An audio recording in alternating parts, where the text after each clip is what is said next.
May 14, 2012. A special Downeaster train arrives at the Freeport platform for ribbon-cutting ceremonies. This Downeaster extension from Portland to Freeport and Brunswick has rehabilitated some 28 miles of Pan Am track and is the result of a $38.5 million grant from the Federal Railroad Administration in Washington.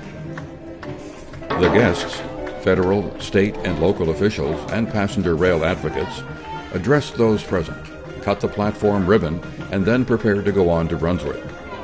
Ed Bonney, Station Committee Chair and TrainRiders board member, said the Downeaster's arrival is part of an effort to accelerate Freeport's economic development and wean ourselves off our cars. The culmination of this effort requires a thank you to many people. First and foremost is Wayne Davis and the folks at TrainRiders Northeast, Patricia Quinn, the Executive Director of NEPRA, David Fink at Pan Am, and all of the folks that work together to make this become a reality. Freeport is the home to more than 200 major retail shops and stores and is the home to world-famous LL Bean.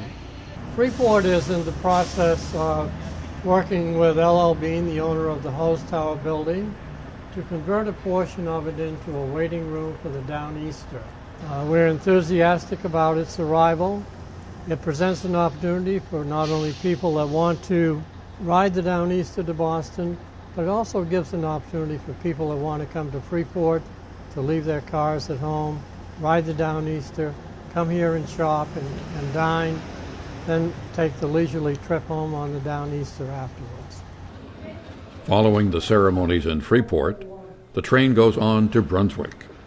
Well, we're standing on the platform, the newly constructed platform outside of the Brunswick Station project, formerly known as Main Street Station, but we're keeping up with the times and keeping up with the train service, and we're sure that anyone who travels here from the south is going to refer to this stop as Brunswick Station, and so we're calling the whole area Brunswick Station, and we're thrilled that I think we're about 6 weeks out, maybe 7 weeks out, maybe 8 weeks out before the arrival of the train, but the town of Brunswick certainly is excited about their arrival and curious to see what it can do for our downtown.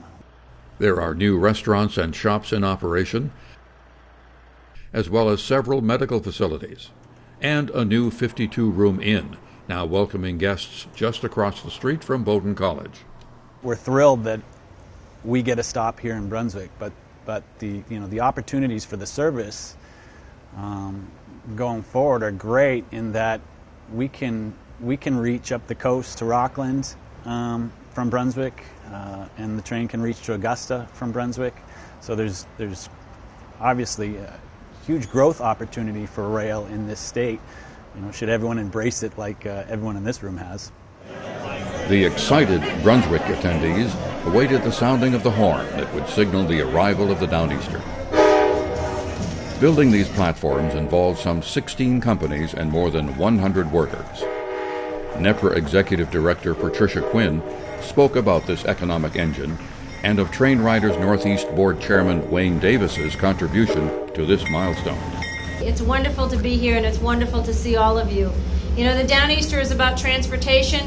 It's about our economy, and most importantly, it's about community. And this really shows what it's all about. It's about connecting people, connecting our economies. And of course, this initiative really started as a vision led by a group of citizens who wanted to restore passenger rail service to Maine.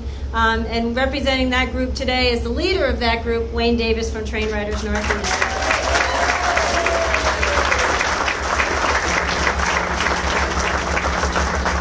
Well, good morning, everybody, and greetings from President Obama and Secretary LaHood. Let me just say it's great to be back here in Maine.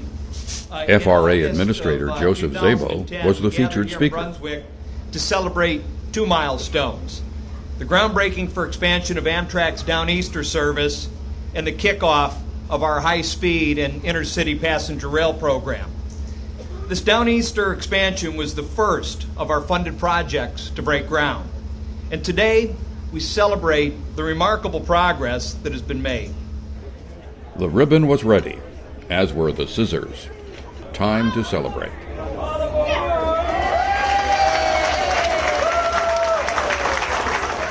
The train was open for visitors as Amtrak crews welcomed them aboard. NEPRA's Patricia Quinn. You're almost there now, right? Well, we're getting there. I mean, as we all know, the platforms are, they're the part of the community that kind of anchor the train service to the people in the community. So this is a very important day, and we just can't wait. A few months down the road, we're going to be here doing this every single day. Brunswick service was proposed by TrainRiders Northeast Chairman Wayne Davis in 1989. Portland and Brunswick, right from the very beginning. It was not to be. They wanted us to get it to Portland before we did anything else, which is why here we are 11 years later, but we did it. The train is coming to Brunswick, Freeport and Brunswick, with connections further north and up the coast.